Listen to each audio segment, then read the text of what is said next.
Okay. Assalamu alaikum wa rahmatullahi wa barakatuh. Alhamdulillah wa kafa wa salamun ala ibadihi alladhina istafa amma ba'd. And the chapter says Qatul Bawasir wal Kay bin Nar wal Ruqa wa Taliq al Ajras wa Ta'awiz wa Tadabi bil Muharram wa Hukm al Haywanat. Okay, Ta'awiz the charms.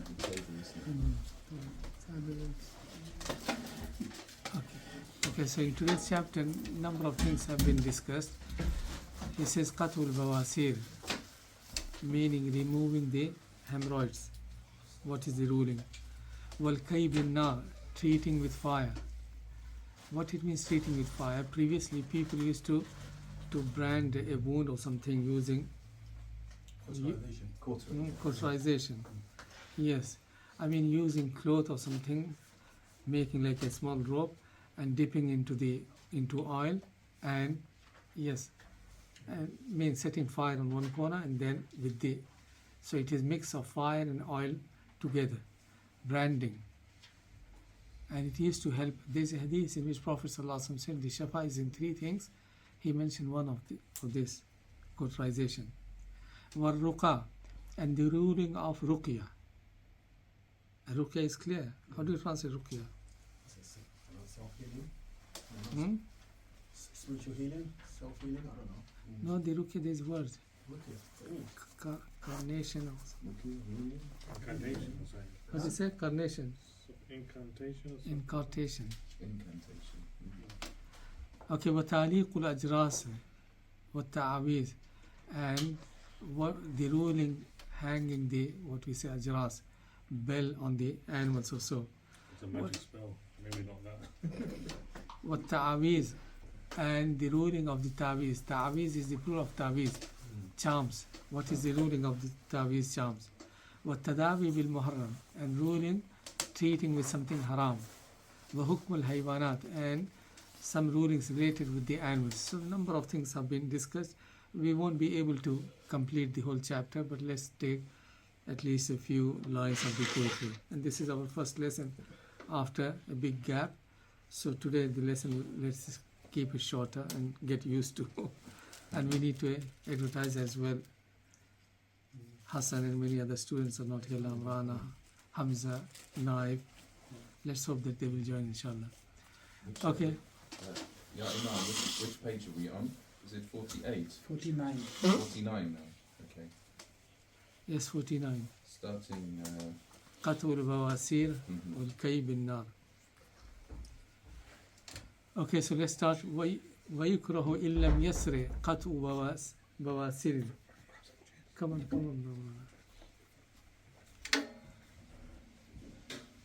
He's saying وَيُكْرَهُ إِن لَمْ يَسْرِ قَطْعُ بَوَاسِرِ. Alaikum salam. Okay, getting the hemorrhoids, or you can say piles or so, treated or operated. He said it is disliked, meaning if it is not causing problem, or if the disease or the wound are not spreading to other parts of the body.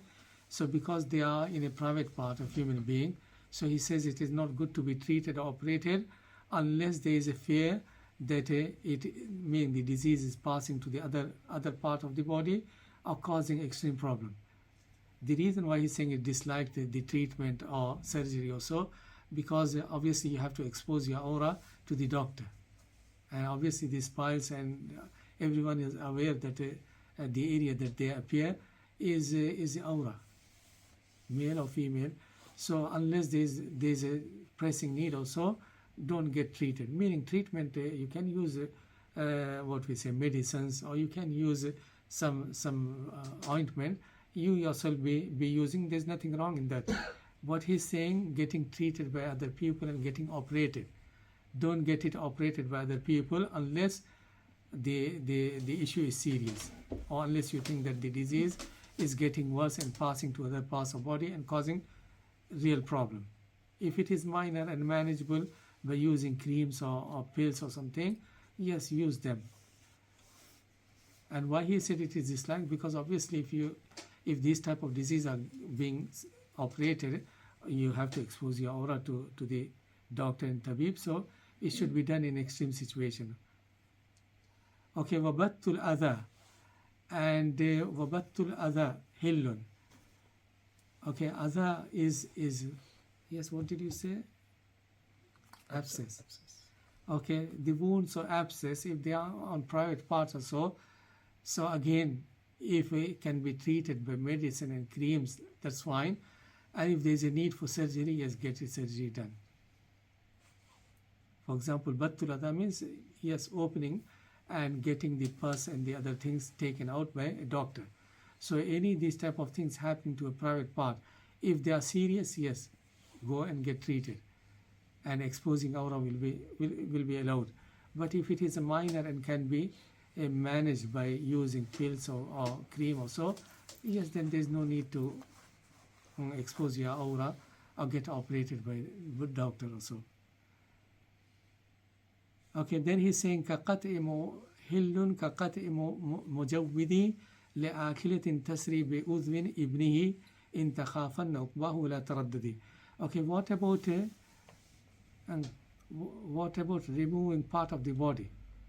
Let's say there is issue in a finger or in a specific what we say atraf, limbs, and there is a danger that the jarasim or the disease is going to spread to other part if the part is not being separated. For example, sometimes you find these wounds of cancer or something, you have to remove them. So he's saying that's also fine. قَطْعِ مُجَوَّدٍ لِآكِلَةٍ تَسْرِي بِأُذٍ أَبِنْهُ إِن تَخَافَنَّ عُقْبَاهُ وَلَا تَرَدَّدِ. Meaning if you are afraid that the disease may pass or to the other part of the body, so yes, there's nothing wrong if the part, the limbs is being removed or cut off.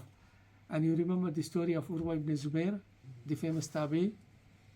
What happened? He was traveling, going to Damascus, very famous and very righteous tabi.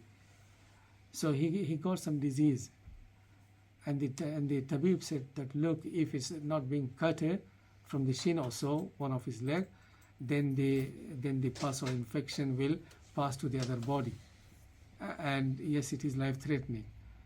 So he agreed. They said, look, at that time the treatment wasn't advanced. There were no, nowadays they can numb you or give anesthesia and get it operated. Nothing, those things were available. So they said, we need to give you alcohol, meaning you drink alcohol so you feel less. He says, subhanallah, I don't think any believer can voluntarily drink alcohol or take.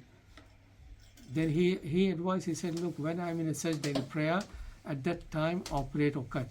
So they were using a sword or something to cut his leg, and he did not feel. All that he said is meaning little voice of sea or something, expressing his little bit pain. So that was Urwa ibn Zubair. And what did he say thereafter? He said, oh Allah, you gave me 4 limbs, 2 hands and 2 legs. Still you let me have 3. Still you let me have 3. So he was very patient. And meaning he's very famous for his sabr and for his patience. So that's what he's saying. In this case, it is fine. And other ruling that we need to be mindful is, let's say if a part of the body is being removed, so that part need to be buried in a respectable way. Okay, there's no janaza, anything you need to do, but that part need to be buried, and mean not to throw in a bin or here and there. It should be buried in a proper way.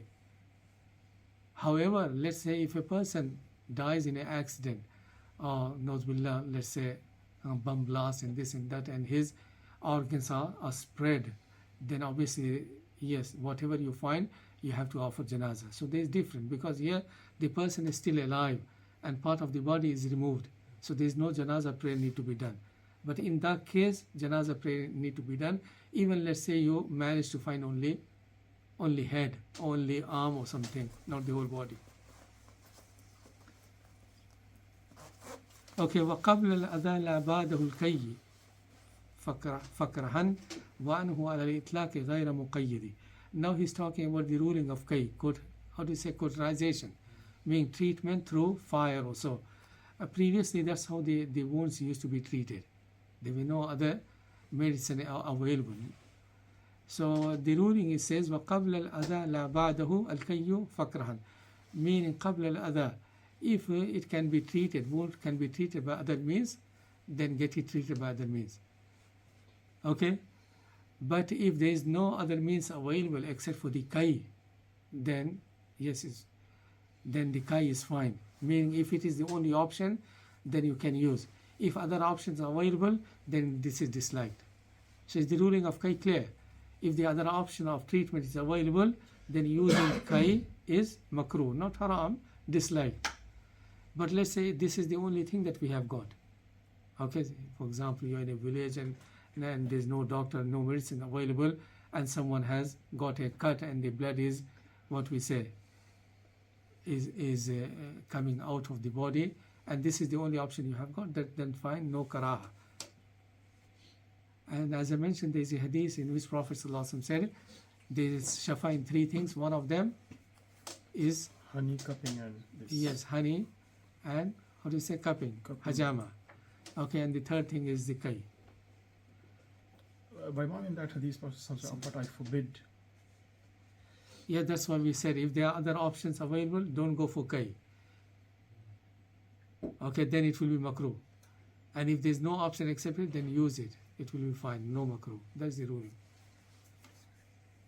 Okay, this is disliked. Makruh means disliked. كذلك الرقى إلا بآين وماروي.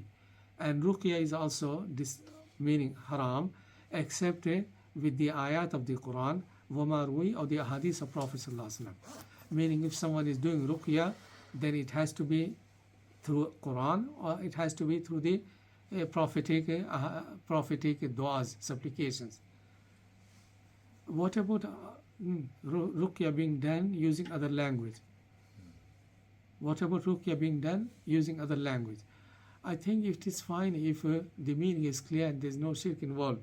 Let's say someone doesn't know Arabic language or hasn't memorized the Quran, and he's making dua, he's asking in his own language, oh Allah, give him cure, you are the curer and you are the merciful, have shower mercy, and making dua, for example, that's fine. But I mean the conditions scholars mentioned that the language, there shouldn't be any ambiguous words, and there shouldn't be any shirk is involved. The person is not seeking help with other than Allah, and obviously it is better if it is from the Quran and the Sunnah. Sometimes many people do ruqya and they use gibberish words, meaning you don't know what they are saying. It may be the name of shaitan that they are seeking help or calling upon. Yes, it's true. And the same rule applies for the ta'awiz. If you open the ta'awiz, you find one or two sentences from the Quran, and many other things you don't know even what they are. Okay, so ruqya through Quran and through ahadith is fine, and there is nothing wrong. Prophet ﷺ did ruqya to other people, and Jibreel alayhi salam did ruqya to him. However, if someone's iman is so high and strong, and he wants to be among those 70,000 people who will be taken to the Jannah without account and punishment, then one of their characteristics is that they don't seek ruqya, meaning they don't ask other people to do ruqya. But let's say if someone is doing ruqya without you asking for, that's fine. Like Prophet ﷺ was ill, and Jibreel Islam came and he did ruqya by himself. Prophet ﷺ didn't ask for.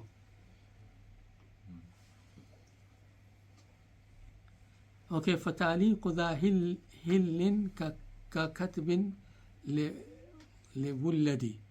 Okay, the opinion the author holds is, he's saying ruqya.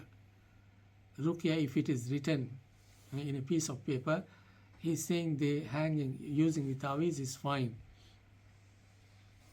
I think the opinion of the author is the using tawiz is fine. And that is the opinion of some of the companion, Abdullah ibn Umar. It is said that he used to use tawiz, but the vast majority of the scholars and the majority of the Sahaba are the opinion that tawiz made of the Quran and a hadith is also should be avoided for a number of reasons. They say, okay, there is imtihan, meaning yes, it involves disrespect to the word of Allah. For example, you're having tawiz and then going to toilet. Many people have something tied on their arm, it is there all the time. So it is a disrespect. And the other thing is, that the ahadith in which Prophet ﷺ prohibited tawiz, they are general. They include the wrong tawiz and they include tawiz from the Quran and Sunnah of the Prophet ﷺ. And shafa is not hanging the piece of Quran, rather the shafa is when it is recited and when it is read and when it is acted upon. Okay, so the fatwa is avoid tawiz, whether it is from the Quran and Sunnah or from other thing. Other thing is obviously more serious. If it is like box and numbers, many of the tawiz, if you open, you find they are box and numbers and wrong things. So they are close to be shirk, because you are seeking help with other than Allah. But if it is from the Quran and Sunnah, the least we can say it is not advisable, or not. It is better to avoid. It's not shirk, by the way, but better to avoid. Okay, well, Sometimes you get people just hanging ayahs, you know, in their houses they have ayahs of kursi on the wall and all these other ayahs that you said, because these are the barakah, surahs, you know, ayah kursi, protection. protection. Okay, the Sahaba and stuff, they didn't used to do that. And the shafa and the barakah is for reciting, believing and acting. That's how the shafa and barakah comes from the Quran. Not, for example, someone can have the whole small Quran in his pocket, but what is going to, meaning how he is getting benefit from it if he's not reading, believing and acting. Okay, let's move ahead. وَكُلُّ دَوَاءٍ فِيهِ خَلْطٌ مُحَرَّمٌ حَرَامٌ كَتِرْيَاقٍ بِغَيْرِ تَقَيُّدٍ. He's saying every dawa, every medicine, فِيهِ خَلْطٌ مُحَرَّمٌ, which has been made by some haram substance. Okay, he's saying haram. كَتِرْيَاقٍ. For example, tiryaq is a type of medicine previously people used to use for, meaning any poisonous snake or any insect would bite, they would use tiryaq. That tiryaq also is made from the, what we say, something taken from the snake itself. Okay, taken from the snake itself. So it is haram. So any medicine that is made of the haram or mixed with haram is also haram. Okay, be careful, unless, let's say, the halal things are overwhelming and the haram is used in a way that it has lost its properties. Meaning, if you take to chemist or so, yes, the haram substance is not found. It has been moved or transferred to something different, and it has not lost its properties or so, and it is in minor quantity, then scholars say it is fine. Be careful.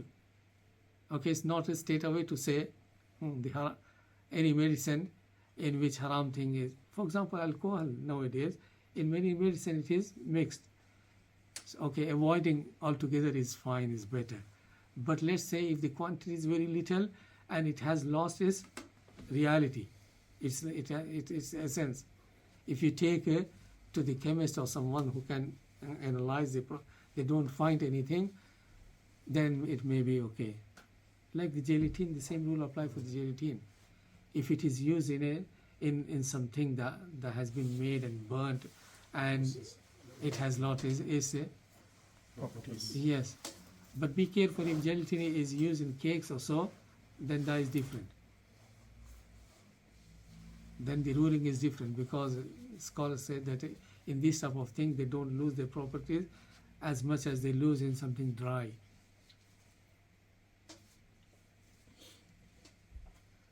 Okay, وَحَلَّ بِغَيْرِ الْوَجْهِ وَاسْمُ بَهَائِمٍ وَفِي الْأَشْهَرِ إِكْرَاء جَزَّ ذَيْلٍ مُمَدَّدِ.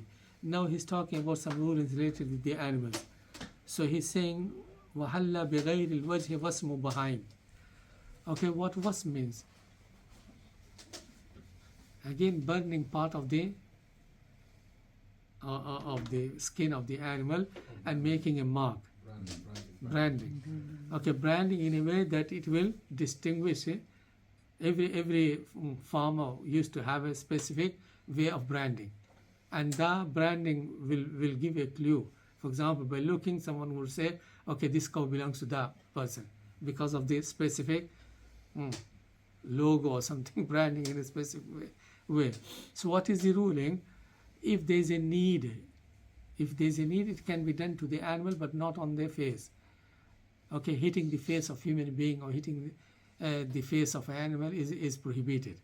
So that's what he's saying. وَهَلَّ بِغَيْرِ الْوَجْهِ وَاسْمُ بَهَيْمٍ, meaning branding the animals in other places if there's a need. Don't do unnecessarily, because the animals are also, what we say, they feel the pain. They feel the pain. If you are doing for no reason, then it's no good. If there's a genuine reason, for example, when Prophet ﷺ took his animals for hadi, yes, those animals were branded, because that was the custom to say that these are animals meant for hadi, meant for udhiya, sacrificial animals. But be careful, don't get it done on the face, and use the minimum, meaning, yes, try to cause minimum pain to the animal. Okay, what about jazzu dhayrin mumaddidi? What about cutting the tail of an animal?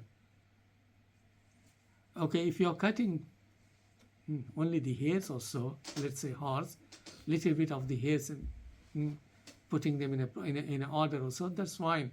But if you are cutting too much even of the hairs, can you cut the tail as well? It will cause the harm. They do Okay, you that- find they some do of the that with dogs. Some horses and with some dogs as well. Some dogs. Okay, why they cut the tails of some dogs? It's just for aesthetic reasons. For beauty. I think Yeah. it's to, when dogs are hunting, to stop the tail getting caught. Oh. Okay, so he's talking about the cutting the tails is not available because it will cause pain to the animals. What about the hairs? The hairs, they said even the animals need hairs, because what happens is they use their tails to shrug off the flies and the other insects or so. So yes, it is made for a reason, or created for a reason. But if let's say the hairs are getting too taller and one is putting them in order, shaving them, that's fine. But don't cut them altogether, because they may not be able to do away the flies and the other insects.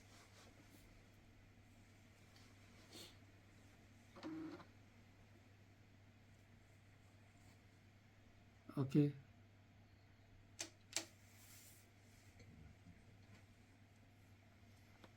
كمعرفة حتما لإضرارها بما لقطعك ما تدار به لمنكد. Okay, he's saying that this branding of the animals meaning used to be done for the sake of identity or so. If it is needed, as I said, two things: don't use the face and use the minimum.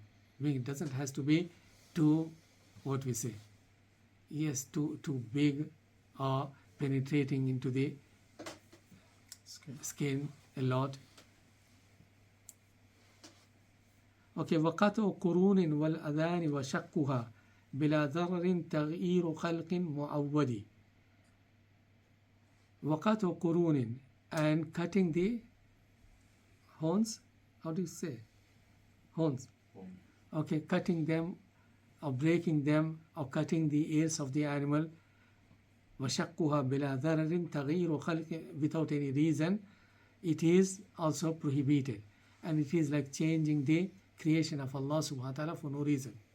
Meaning Allah subhanahu wa ta'ala created the animals in a particular way, unless sometimes you find the horns get in one another and causing problem to the animal itself, and you want to make the situation better, that's fine, you're doing for a particular reason, and get it done in a way that causes less harm or less pain for the animal. For no reason, yes, the horns should not be, because they are the weapons. They are the weapons for the animals. Okay, and cutting the ears as well is the same, and it is prohibited, and it is regarded as changing the creation of Allah subhanahu wa ta'ala.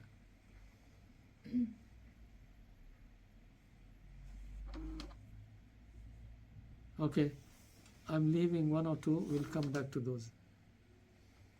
ويحسن في الإهرام والهل قتل ما يضر بلا نفع كالنمر ومرثدي.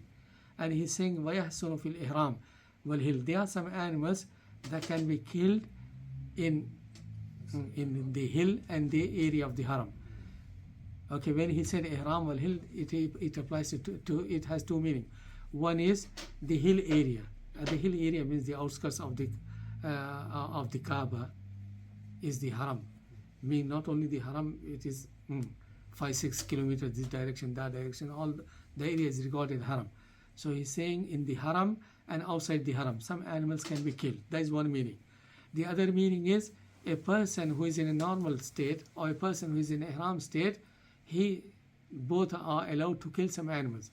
Meaning a muhrim, a person who is in ihram, he can kill some animals, and these animals can be killed in the haram as well from a normal person. Which animals are those?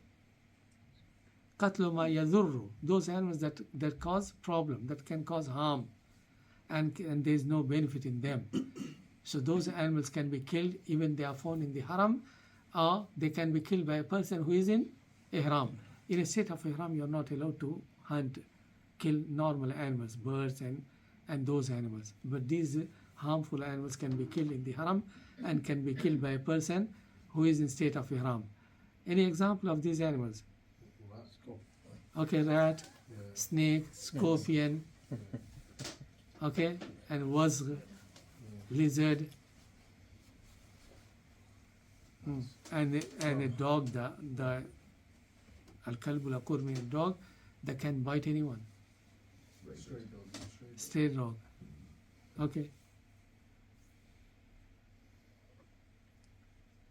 And some of the birds that can attack. Yes. Okay, كذا حشرات الأرض دون تقييد. And some of the insects, we mentioned the scorpion and snake, but there are many others that can cause harm and bite.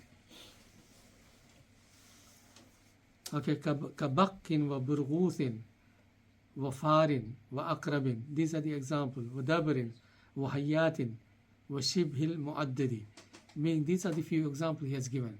Mosquito and rat, scorpion and dabra. Again, this is an insect. Okay, what do you call the found on the carpet and some? Not cockroach, no. Slug. Not slug, it is small one. Cutmal. What do you say for cutmal? Caterpillar. Okay, cutmal. Mates. Huh? Mates. Mites, maybe. Dust mates and Yes, mites something. Fleas. Yeah, fleas. Okay, so these are the few examples he has given, but the general rule is anything that can cause harm. So don't wait them to cause harm then kill. Meaning before them causing harm, you are allowed to kill. And there's a famous story that sometimes these jinn and shayateen take form of the snake. That's why we've been told if you find a snake in the home or so, yes, alert them. Say them that if you are jinn or so, then for the sake of Allah, leave the house. So there is a famous story that someone killed a snake, and it happened to be a jinn. Okay, it happened at the time of Prophet sallallahu alaihi wasallam. A woman, newly married woman, was standing outside of a door, and when the husband came, he got upset. What you are doing outside? She said, there is a snake inside, and the couple were newly married. Okay, so he came and he was having his sword, so he killed it, and the snake also. I mean, he killed the snake, and the snake also, how do you say, rolled over him, and the companion also got killed. The hadith say we don't know who was the first one to die. Okay, anyway, the other story that I was saying, then companions asked, they said, "Oh Messenger of Allah, can you make dua so he can be returned, sent back, or can be given life?" Prophet ﷺ said, "Look, he has tasted the death. There's no point me making dua, and there's no benefit him coming back to this world." Okay, the other story that I was saying, yes, someone, it is in the historical books or so, killed a snake thinking it is a snake, it happened to be a jinn. Then obviously the fellow jinn or relatives were trying to cause harm, and the matter was raised to a scholar. Then the scholar quoted the hadith. He said, "Look, he was right in killing, even though it was in reality it was jinn, because we've been told qatlul mudi qabla al-idha," meaning kill something that has the potential to harm before it harms. So if you are in the form of snake or so, and especially if it's not in the home, in garden or in outside, in jungle also, who will think that it is a jinn or shaitan?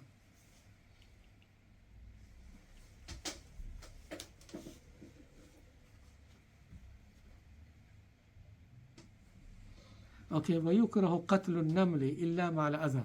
Now he's saying it is disliked to kill naml, ant, إِلَّا مَعَ أَذَى, unless they cause harm.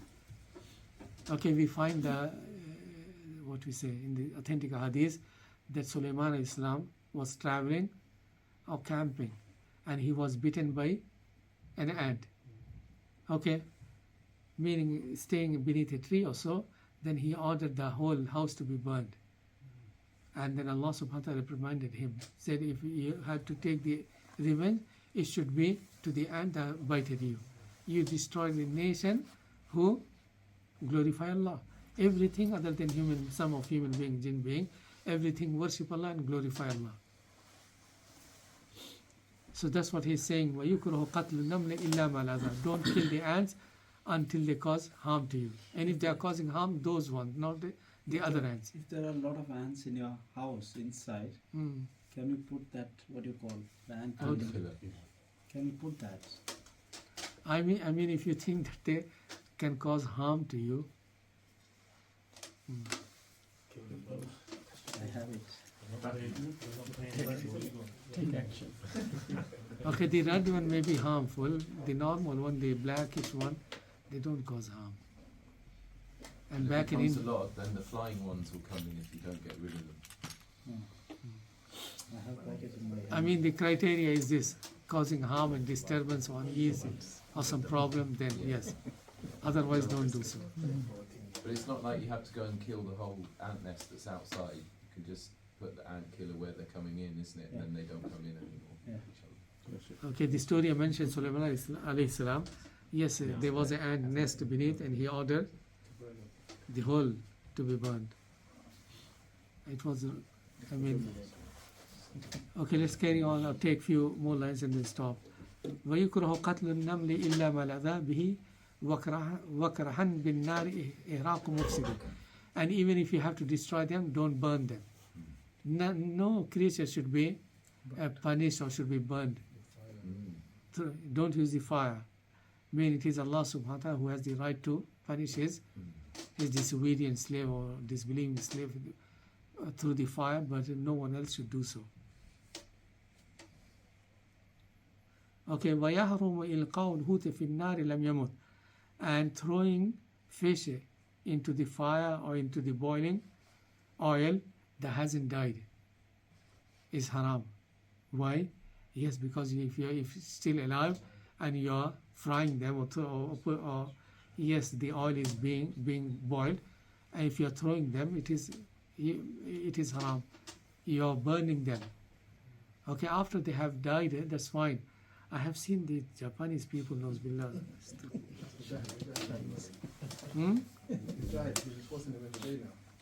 No, I have seen some video also, the Japanese. That's how we cook lobster. Yes, I yes. think they cook Knows lobster billah. alive, isn't it? Frying, Yeah. and the fish is still alive. It is cruelty.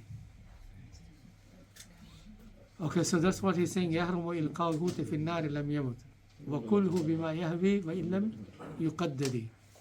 Okay, and eat whatever is in the fish. بِمَا يَهْوِي. For example, if you find another fish, let's say, some big fish they swallow, you found another fish, there's nothing wrong in eating.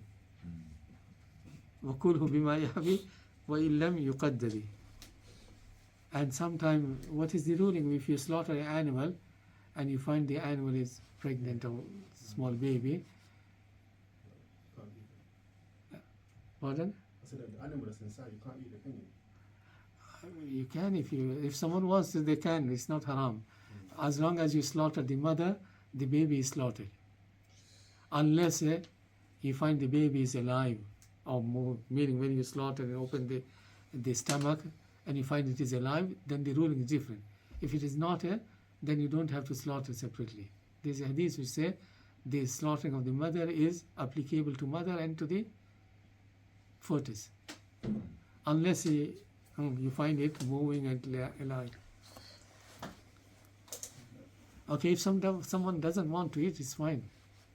We are talking about the ruling, whether it is halal or haram. It is halal.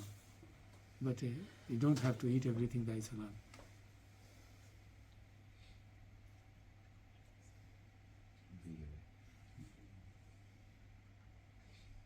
Okay, let's take one and then stop here.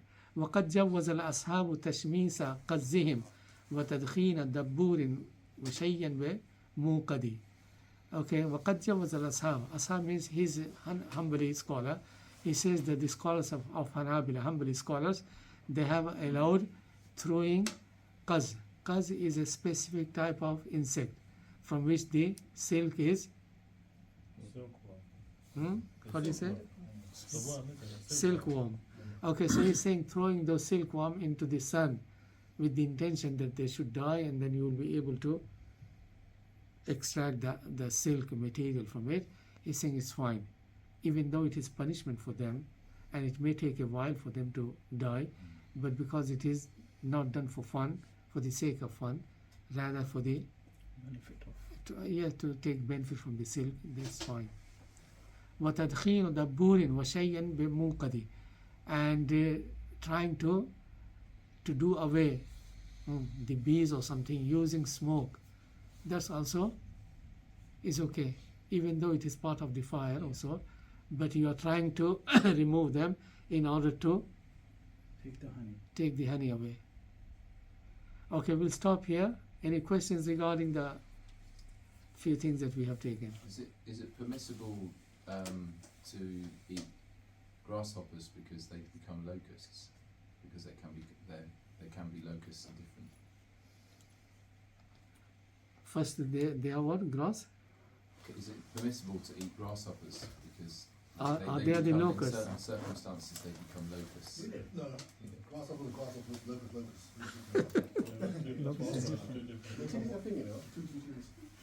Okay, let's say even if they become, eat them when they become not before, because you never know whether they.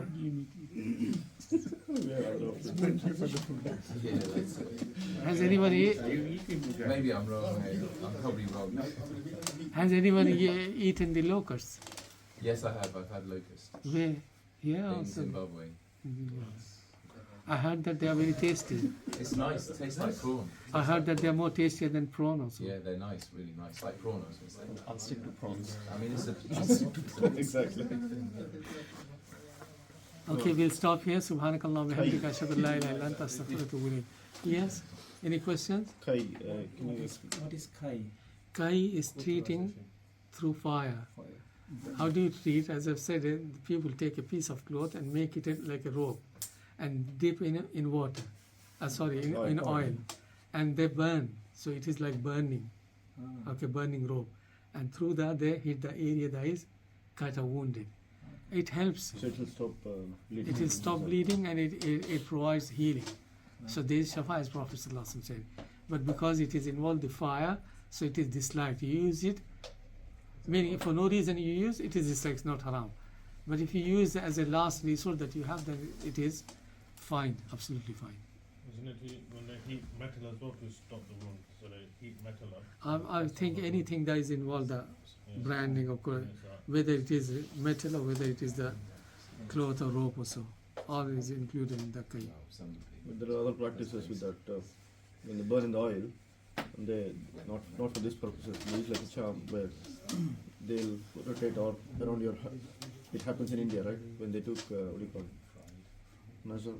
No, that's not right. Right, that's haram. That's wrong. Yeah. Okay, moving evil eye or something. Yeah. No, that's wrong. Okay, we stop here. Subhanakallah bihamdika ashhadu an la ilaha illa anta astaghfiruka wa atubu ilayk. And inshallah we'll take full lesson from next week.